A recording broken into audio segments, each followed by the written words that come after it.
Mayaman ka nga, galing naman sa nakaw yung kayamanan mo. Makapangyarihan ka nga, may posisyon ka, pero ang dami mong tinapakan at inagrabyado para makarating kung nasan ka.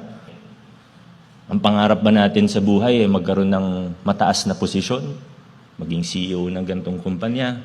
Maging negosyante na milyonaryo o bilyonaryo? Ang pangarap ba natin ay sumikat, magkaroon ng 1 million followers sa TikTok?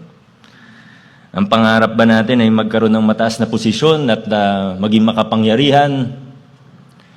In my line of work, ang dami kong nakikita, sabi nga kanina, napakadaling makain ng sistema.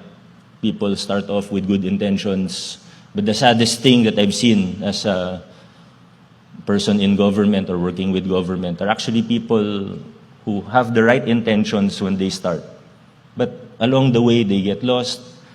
Nakakain ng pangarap, ng ambisyon.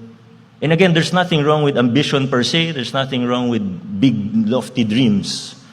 Pero ang tanong, bakit ba yun yung pangarap natin?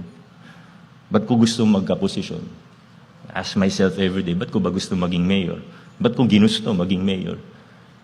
Ba't ko ginusto maging engineer? Ba't ko ginusto na dito ako mag-a-apply ng trabaho?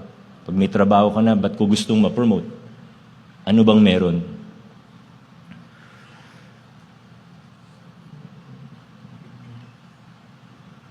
Sana hindi yun lamang, yung posisyon, yung pera, yung kasikatan.